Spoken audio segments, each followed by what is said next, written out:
Reciban un cordial saludo en el nombre del Señor Jesucristo.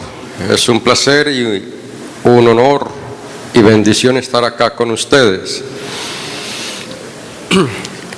Cada vez que me invitan a predicar, yo procuro llegar antes del culto para mirar el púlpito, si es muy alto o no. Y entonces me comienzo a comparar con el que está dirigiendo, y si le doy por el hombro, de pronto me alcanzan a ver, pero si le doy por el ombligo no me alcanzan a ver. ¿Ya? Por lo menos creo que acá me alcanzan por lo menos a ver la nariz. Muy bien. Gracias, pastor, por la invitación y es un placer. En esta actualidad yo soy el gerente de traducción y capacitación de la Sociedad Bíblica Colombiana. Estoy allí desde julio del 2007. Hasta ese mes y año fui profesor del Seminario Bautista y luego Universidad Bautista. Desde enero del 80 hasta el 25 de julio del 2007 estuve vinculado al Seminario y Universidad Bautista. El Señor me llamó a este ministerio. Era algo que yo le había pedido a Él por más de 4 años, que me permitiera, antes de mi pensión, dedicarme a la capacitación de pastores que no habían tenido oportunidad de ir a un seminario. Y pensaba que el Señor no me iba a conceder. Y entonces comencé a decirle, bueno, si no me permites eso, por lo menos permíteme conformar mi equipo evangelístico. Y comencé a hablar con otro pastor, el pastor Nelson Rojas, y comenzamos a planear cómo formar nuestro equipo evangelístico cuando me llamaron a Bogotá.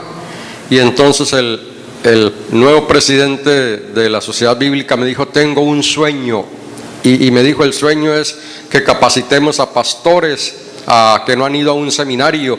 Y yo le dije, ese sueño hace 4 años está acá en un proyecto. Y él me dice, ¿usted quiere unirse a esto? Y le dije, claro, si le digo que no o que voy a pensarlo, estoy yendo contra lo que el Señor me está regalando, porque se lo pedí hace 4 años. Así que estoy ahí desde el año 2007, y ya llevo 1 año de pensionado. Quise retirarme este año y le dije al jefe y me dijo que no. Así que sigo por lo menos otro año más. Y ya me pidió que a partir del próximo año los devocionales los saquemos trimestralmente con más sustancia, con más material.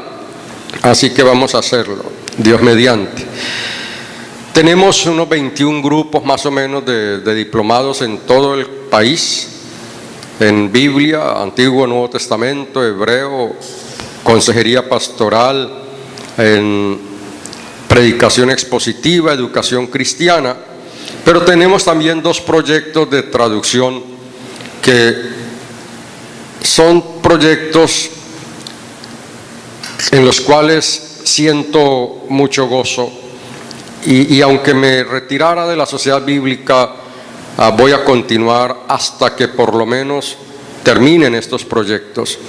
Uno es la traducción del Antiguo Testamento al Nasayube para los países de Cauca, Huila y Tolima. Ya llevamos 6 años haciendo la traducción, nos faltan 6 años más. Otro proyecto es también traducción del Antiguo Testamento al Guayú-Naiquí para los Guayú de Colombia y Venezuela. Tenemos 3 años, así que nos faltan 9 años más para terminar ese proyecto. Hay otros grupos que nos están pidiendo que les ayudemos en la traducción, pero en este momento no hemos podido arrancar. Estamos orando que el Señor provea los recursos. Vamos a tener reunión el próximo viernes con el representante de una entidad que probablemente pueda apoyarnos, pero pedimos sus oraciones. Cada proyecto de traducción está calculado en 1.700 millones de pesos. Quiere decir que en los 2 que tenemos ahora se nos va a ir 3.400 millones, y ese dinero no será recuperable porque las comunidades indígenas no pueden responder económicamente. Tenemos que donar lo que estamos haciendo. Así que ustedes apóyennos en oración.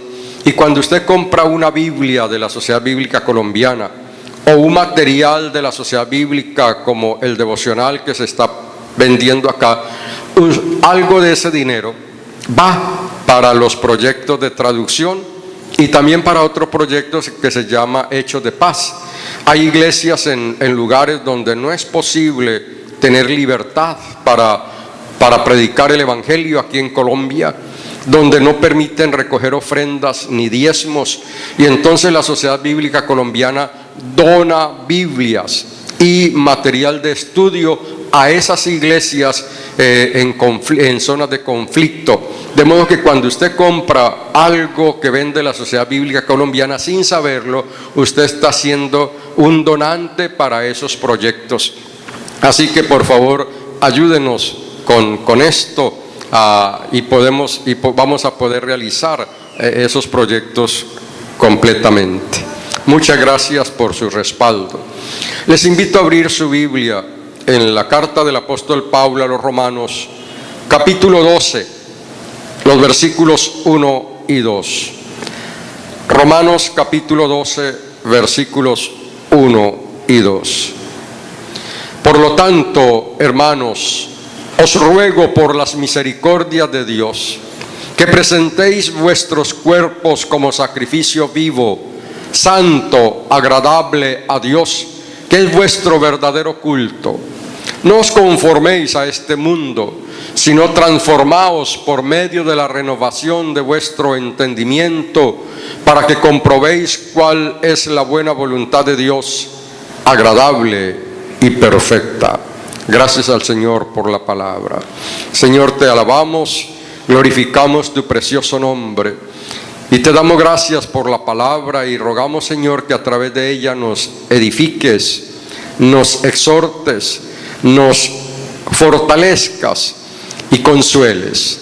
Bendice a cada hermana y cada hermano que está aquí. Bendice, Señor, el cuerpo pastoral de la iglesia. Y rogamos que a través de esta iglesia muchos puedan llegar a conocerte y ser libres de la condenación del pecado. Lo rogamos en el nombre del Señor Jesús. Amén. Amén. El apóstol Pablo, sabemos, fue fundador de muchas iglesias. Se conoce como el primer misionero de la iglesia cristiana. Fundó varias iglesias, pero no fundó la iglesia de Roma. No sabemos quién en realidad fundó esta iglesia en Roma. Algunos dicen que fue el apóstol Pedro, pero no estamos seguros de eso, ¿ya? De modo que Pablo escribe muchas cartas a varias de las iglesias que él mismo fundó, pero también dirige una carta, por ejemplo, a esta iglesia de Roma que él no fundó y que no conocía personalmente. El apóstol Pablo generalmente divide sus cartas en dos secciones.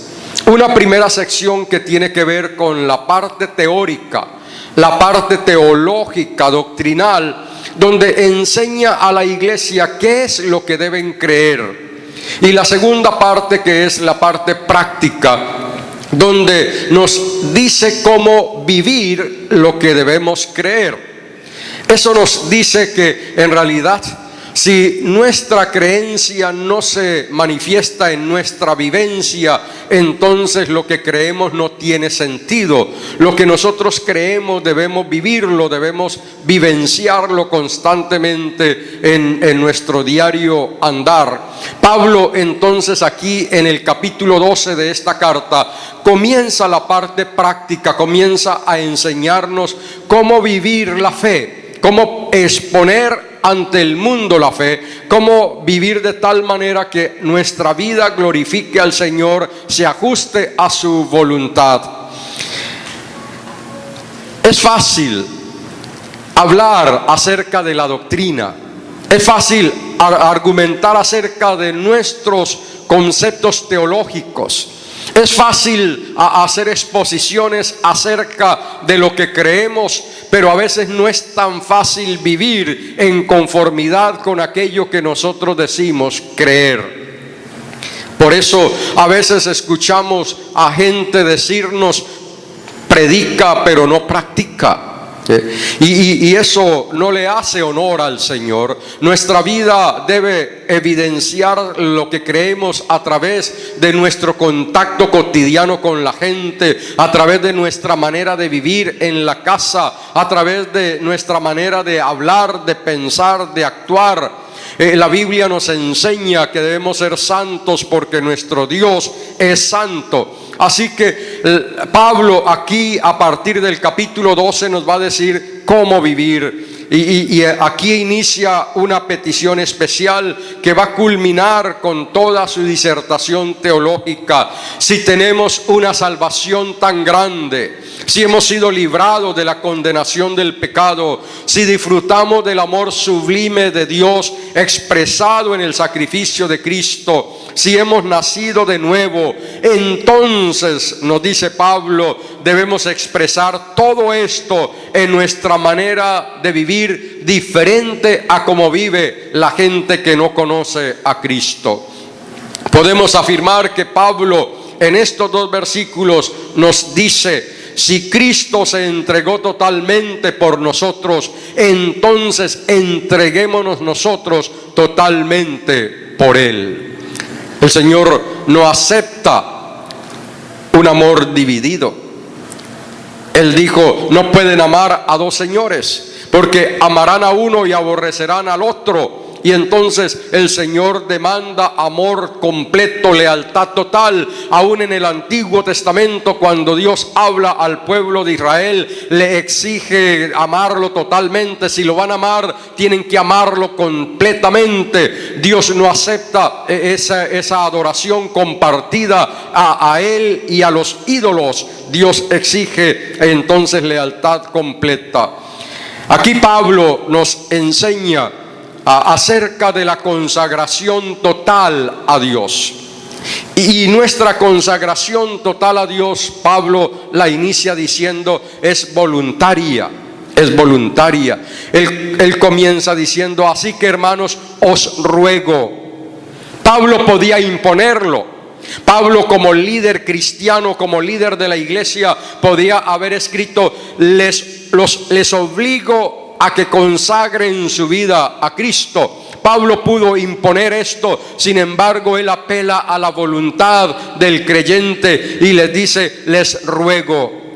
Porque la santidad a Dios tiene que ser voluntaria, una consagración a Dios que se vuelve impuesta, se convierte en simple religiosidad, se convierte en simple fanatismo y no glorifica al Señor. Nuestra santidad, nuestra consagración a Dios tiene que ser voluntaria, no porque me la imponen, sino porque yo lo anhelo, no porque me da miedo al infierno, sino porque amo tanto al Señor que quiero estar en esa íntima comunión con Él, quiero estar en ese estrecho compañerismo con Él.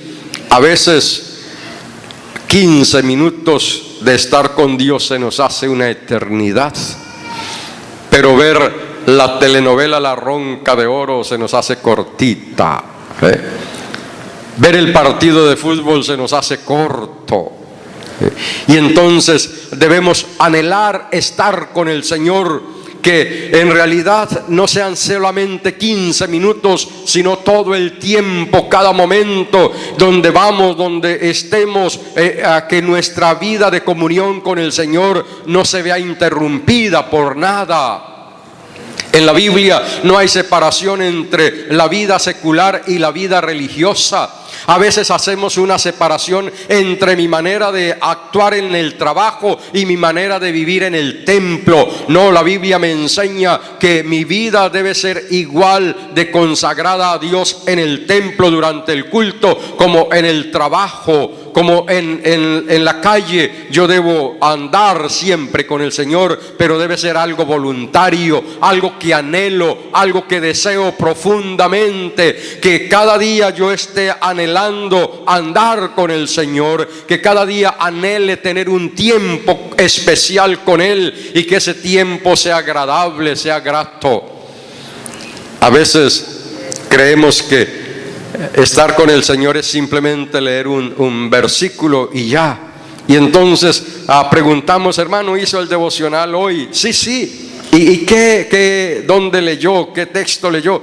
Yo leí que Jesús lloró y ya, no más. Y entonces no tenía tiempo para leer más. Pues hablar con el Señor y escucharlo debe ser placentero, así como es placentero hablar con el novio, la novia, con el esposo, la esposa, debe ser placentero hablar con el Señor también. Os ruego, voluntario, la consagración a Dios tiene que ser algo anhelado por nosotros, no impuesto por nadie. Os ruego, hermanos.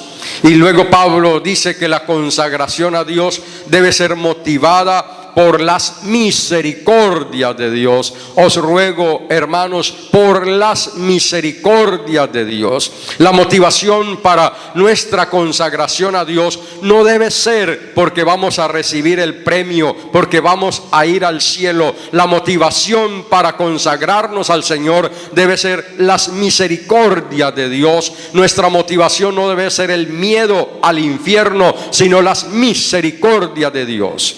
Y yo creo que aquí Pablo, aunque escribe en griego, está pensando como hebreo.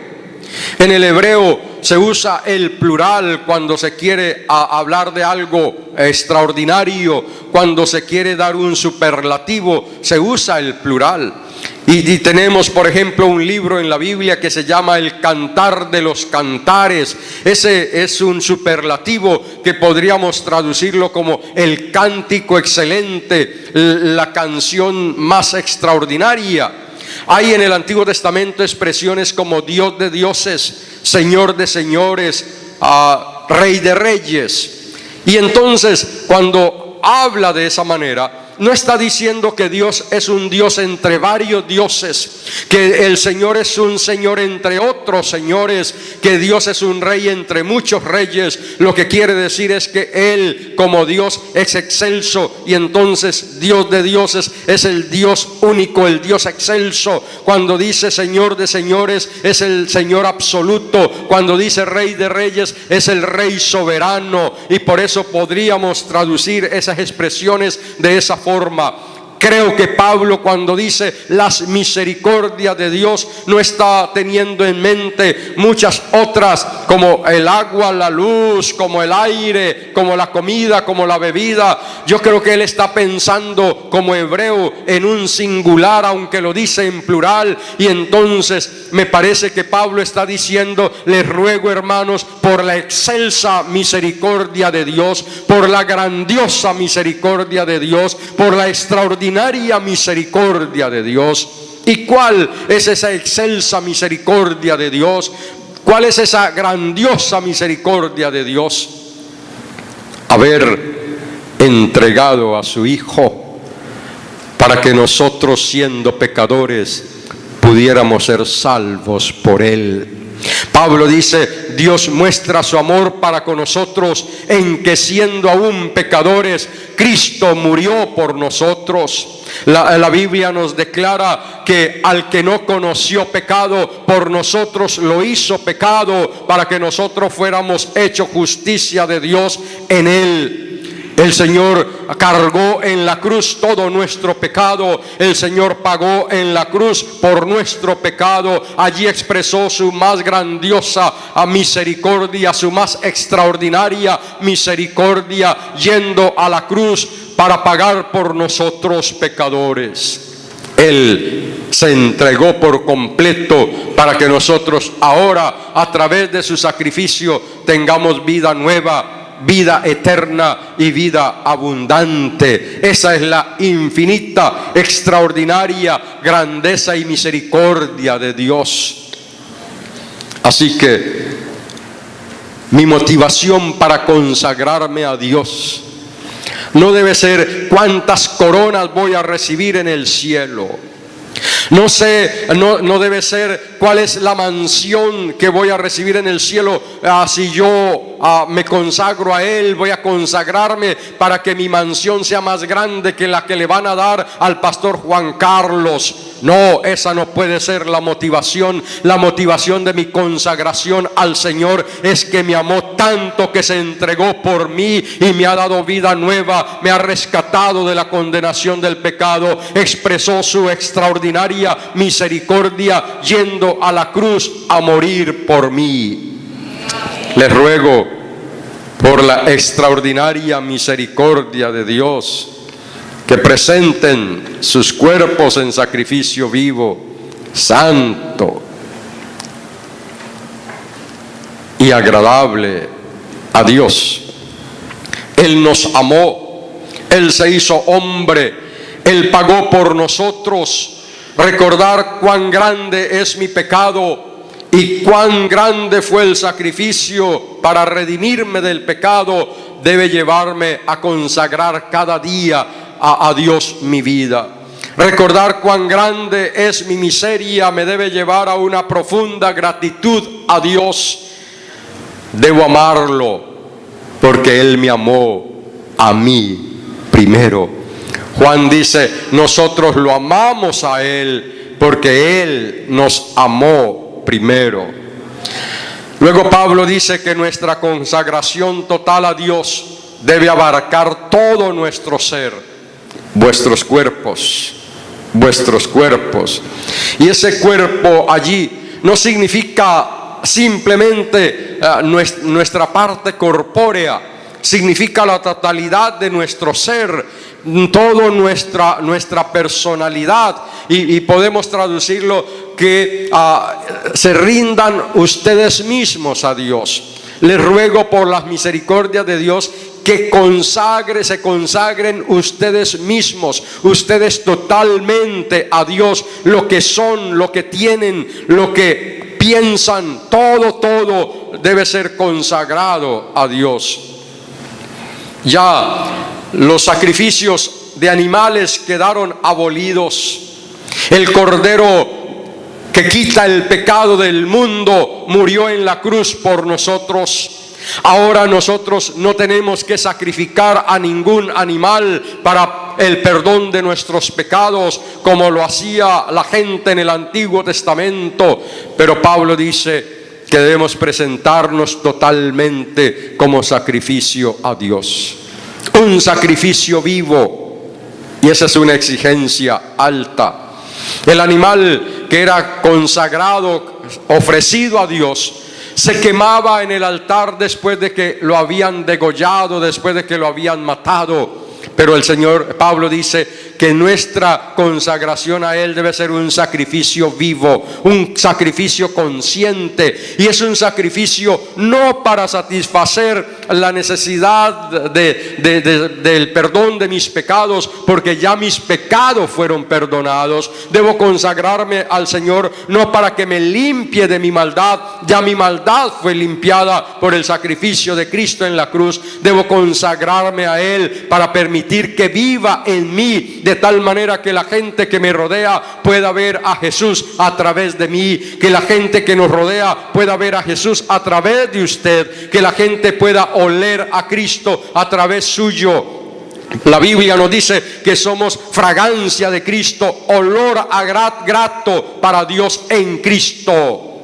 Pero a veces me parece que nuestra vida huele feo, de tal manera que en vez de atraer, ahuyentamos. En vez de pedir, de anhelar agradar al Señor, lo que hacemos es ofenderlo. En vez de ser atractivos para que la gente crea en Cristo, nos volvemos estorbo para que la gente crea en Él.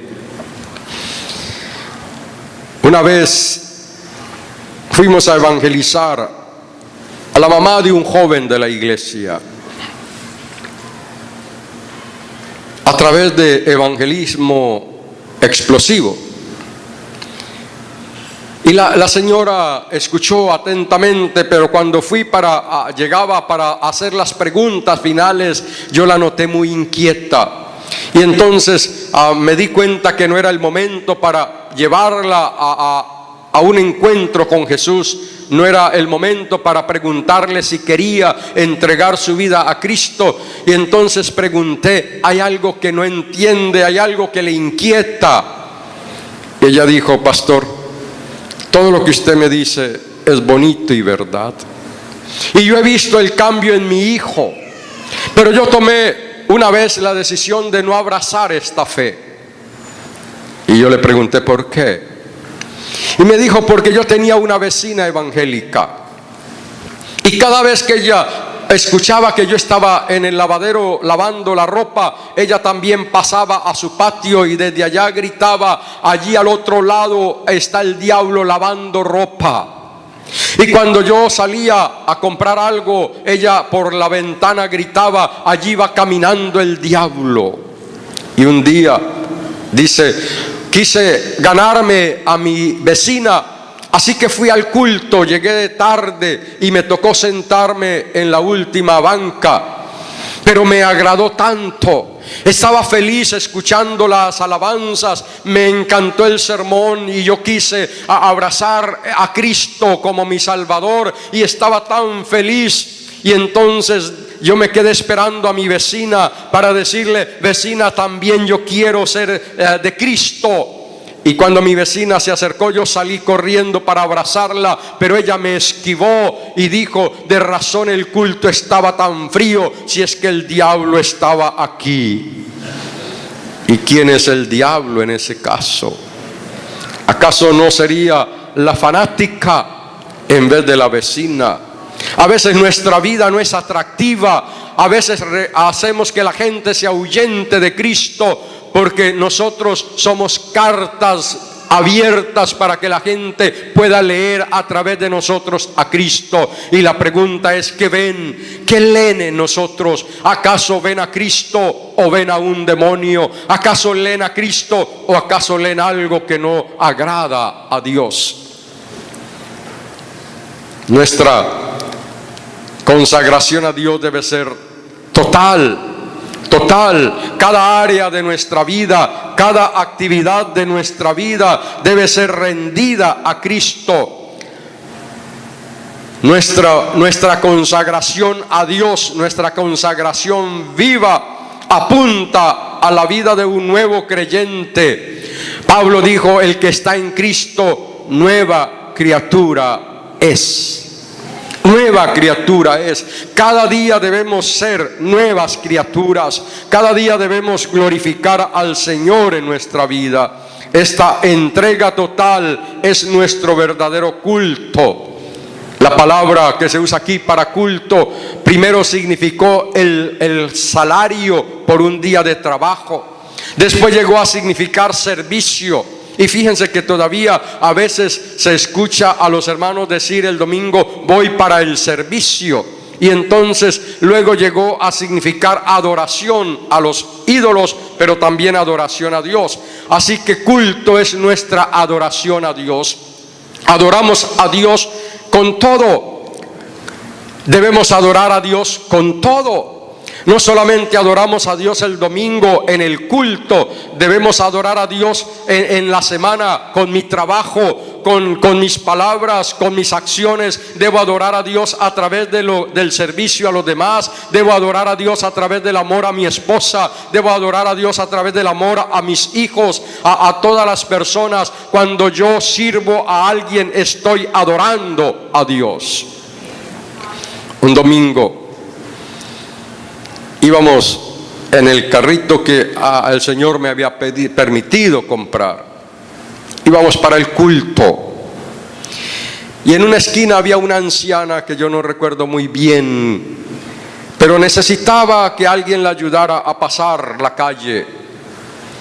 Y yo hice el comentario, pero tan pronto pude seguir, arranqué.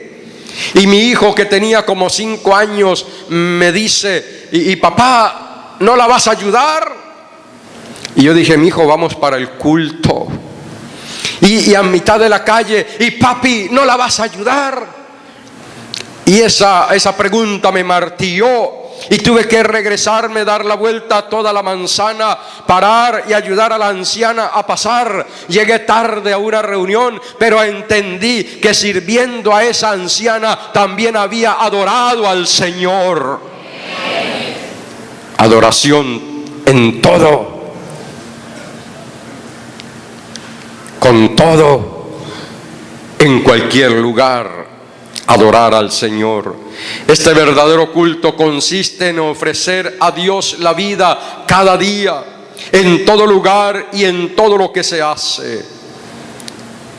Calvino nos dice que todo lo que nos compone, todo lo que somos, debe ser instrumento a través del cual nosotros agradamos y servimos a Dios. Nuestra consagración a Dios, también dice Pablo, demanda una ruptura con el mundo.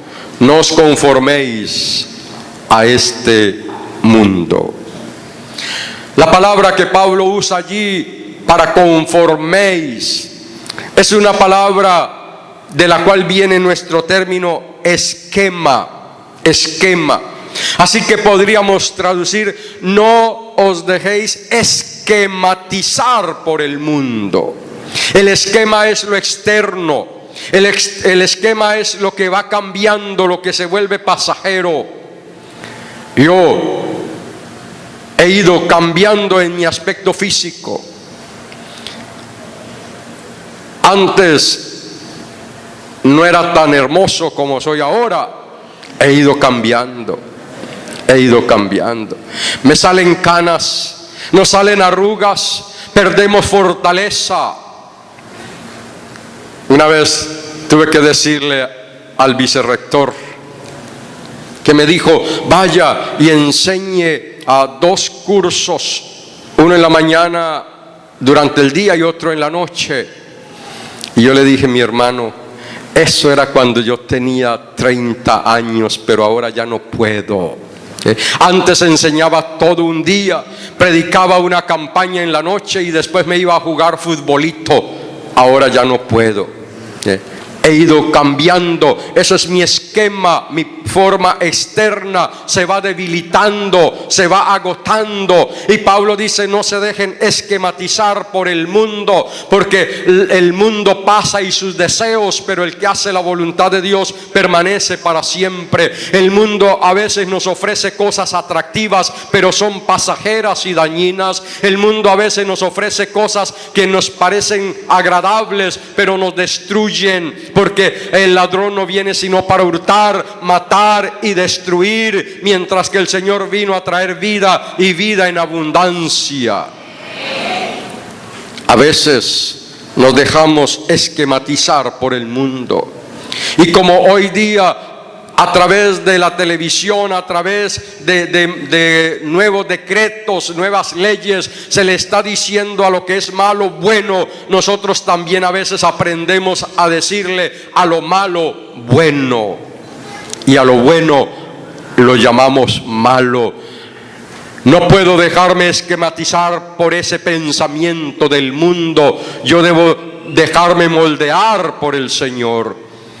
A veces el mundo trata de cambiarnos, de moldearnos, y a veces queremos vivir de acuerdo con los principios del mundo. El Señor dijo: entre ustedes no será así.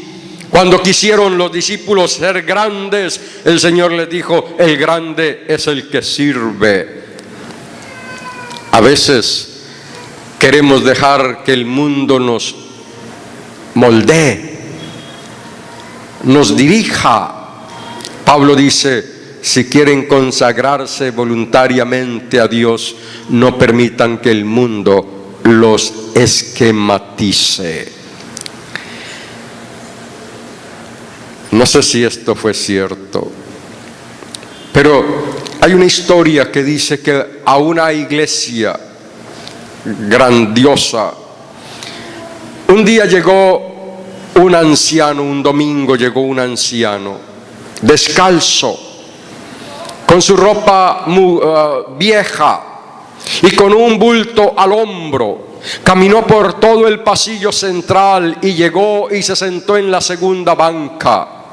Y entonces la gente comenzó a señalar al pastor que allí está ese anciano. Ese anciano ese día entregó su vida a Cristo y el pastor le dijo algo. Al domingo siguiente regresó el anciano, descalzo, con su ropa vieja y con un bulto al hombro. Caminó por el pasillo central y volvió a sentarse en la segunda banca. Y entonces otra vez todos comenzaron a indicarle al pastor que ahí estaba ese anciano. Y el pastor interrumpió el culto y dijo: anciano, recuerde que el domingo pasado yo le dije que usted es bienvenido a esta iglesia, pero si no puede venir bien vestido, mejor vaya y se sienta atrás. Y el anciano se levantó y dijo: pastor, no se preocupe, yo vengo simplemente a decirle que anoche hablé con el Señor Jesucristo y el Señor me dijo: no vuelvas a esa iglesia, porque en esa iglesia ni siquiera yo he podido entrar. Una iglesia moldeada por el mundo no glorifica al Señor. Una vida moldeada por el mundo no glorifica al Señor. No se dejen esquematizar por el mundo. Jóvenes, señoritas, no se dejen esquematizar por el mundo. Hay compañeros de colegio que te están diciendo que no eres macho si no pruebas droga. Hay compañeras de colegio que te están diciendo desde los 13 años o menos que si no tienes relaciones sexuales no eres una mujer entera. Y cuando tú caes en eso, tu vida se destruye, porque lo que el mundo ofrece solamente trae destrucción, ruina. Pero lo que Cristo ofrece, aunque parezca obsoleto, aunque parezca anticuado, sigue siendo lo mejor que podemos disfrutar. Cristo da vida nueva, vida nueva. Y finalmente Pablo dice que nuestra consagración a Dios requiere una renovación constante, sino transformaos por la renovación de vuestro entendimiento. Y la palabra que Pablo usa aquí para transformaos es una palabra de la cual viene nuestro término metamorfosis. Y entonces Pablo dice: déjense cambiar constantemente. Es un pasivo, es un pasivo. Así que la transformación no es producto de mi esfuerzo. La transformación no es por mi fuerza de voluntad, sino por la acción del Señor a través de su Espíritu y su palabra en mi vida. De modo que deberíamos traducir: sino déjense transformar por la renovación de su entendimiento. La acción de renovación, la acción de santificación es de Dios. Es el Señor a través del Espíritu Santo que va cambiando nuestra vida. Es a través de la presencia del Señor en nosotros que vamos siendo transformados a la imagen de Cristo hasta que lleguemos a la estatura de la plenitud de Cristo. No es mi esfuerzo. A veces queremos ser cristianos por nuestro propio esfuerzo. A veces creemos que podemos llegar a ser buenos cristianos a través de pensamiento positivo. Los pensamientos positivos son buenos, pero no cambian a menos que la acción del Espíritu Santo esté en nosotros. A menos que el Espíritu Santo viva en nosotros. Una persona puede a decir 10,000 veces, seré bueno y seguirá siendo malo. Pero una persona que le dice al Señor, vive en mí, porque yo quiero vivir en ti, es transformada, es renovada, y la renovación tiene que ser constante cada día. Yo no puedo quedarme satisfecho con lo que era como cristiano hace 15 años. Cada día yo debo parecerme más a Cristo, no por mi esfuerzo, sino por mi renuncia a mí mismo, para que Cristo viva en mí. Pablo decía, ya no vivo yo, sino que Cristo vive en mí, y lo que ahora vivo en la carne, lo vivo en la gracia, en la fe de aquel que me amó y se entregó a sí mismo por mí. Déjense transformar. No busque transformarse por usted mismo, porque no puede. A veces encuentro a cristianos queriendo llevar fruto, pero pujando, haciendo esfuerzo. Yo no he visto jamás a un árbol de mango al momento de dar fruto pujar. Yo no he escuchado a un árbol de mango pujando y sufrir porque tiene que dar fruto. Simplemente da fruto naturalmente. El cristiano que tiene que pujar para llevar fruto, lo que necesita es permitir que Cristo viva en él. Porque cuando Cristo vive en mí, entonces mi vida refleja la vida de Cristo, mis pensamientos reflejan los pensamientos de Cristo, mi forma de hablar glorifica a Cristo. Déjense transformar por la renovación de su mente. Mis pensamientos determinan mis acciones. Mis acciones demuestran quién soy yo. Para cambiar mi manera de pensar y de sentir y de actuar, yo tengo que cambiar mis pensamientos. Y entonces, ¿cómo hago el cambio de pensamientos? Permitiendo que los pensamientos de Dios sean mis pensamientos, trayendo los pensamientos de Dios a mi vida, a mi mente, y reemplazando mis malos pensamientos por los buenos pensamientos de Dios. ¿Y dónde están los buenos pensamientos de Dios? En su palabra, en su palabra. Por eso debo leer la palabra, debo estudiar la palabra, debo memorizar la palabra. Yo creo que la tecnología es muy buena, pero a veces hace daño. Como ya tenemos la Biblia en el celular, en la tablet, entonces ya no nos preocupamos mucho por leerla. A nosotros, dígase lo que se diga, cuando éramos niños, en la iglesia nos enseñaron a memorizar la palabra. En la casa nos enseñaron a memorizar la palabra. Y esa palabra cambia nuestra manera de pensar. Déjense transformar por la renovación de su entendimiento. Den a la palabra el lugar que le corresponde a la palabra. No se contente con escuchar un sermón en la televisión. Vaya a la palabra. Como los hermanos de Berea, busquen la palabra para ver si es así y déjense llenar por la palabra. Pablo decía a los colosenses que la palabra de Cristo more en abundancia en ustedes. Es la palabra la que limpia, la que nos purifica, la que va cambiando nuestra manera antigua de pensar para que lleguemos a tener los pensamientos de Dios. Hace años, en muchas casas de evangélicos había un cuadrito con un dibujo bonito, pero decía: Cristo es huésped invisible en esta casa, oyente silencioso de nuestra conversación. Y nos parecía bonito el cuadro, nos parecía bonito el mensaje, pero reflexionándolo bien me di cuenta que ese mensaje es equivocado y que por eso quizá muchos hermanos no tienen una vida transformada, porque Cristo es huésped.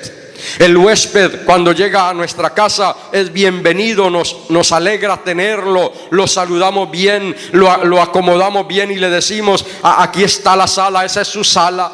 Aquí está la alcoba, esa es su alcoba. Aquí está el baño, aquí está la nevera, aquí está el televisor. Y entonces hacemos sentir al huésped bien, pero después de una semana el huésped comienza a incomodar, el huésped comienza a ser fastidioso, el huésped huele feo. Llegamos a la casa, queremos comer queso, abrimos la nevera y no hay queso. ¿Quién se comió el queso? El huésped. Queremos sentarnos a ver televisión. ¿Dónde está el control del televisor? Lo tiene el huésped. Queremos entrar al baño apurados, está cerrado, está el huésped. Y entonces el huésped incomoda y queremos que se vaya rápido, y hasta colocamos la escoba detrás de la puerta para que se vaya rápido. El huésped incomoda. Cristo no puede ser huésped. Cristo tiene que ser Señor de nuestra vida.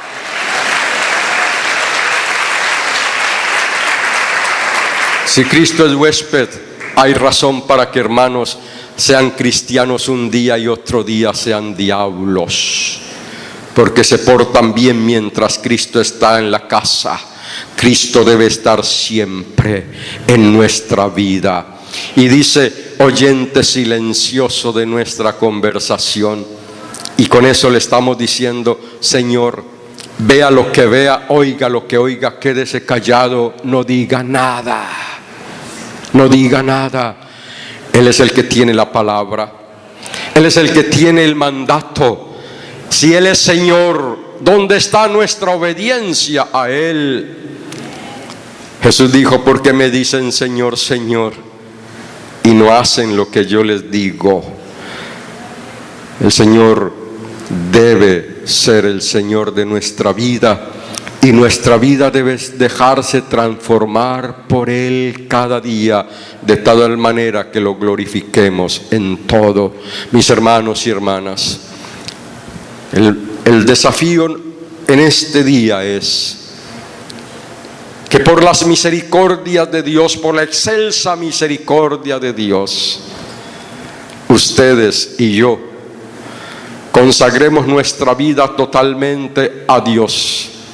No permitamos que el mundo nos moldee, pero sí permitamos que el Espíritu Santo transforme nuestra vida y que la palabra de Dios cambie nuestra manera de pensar, nos limpie. La palabra nos limpia.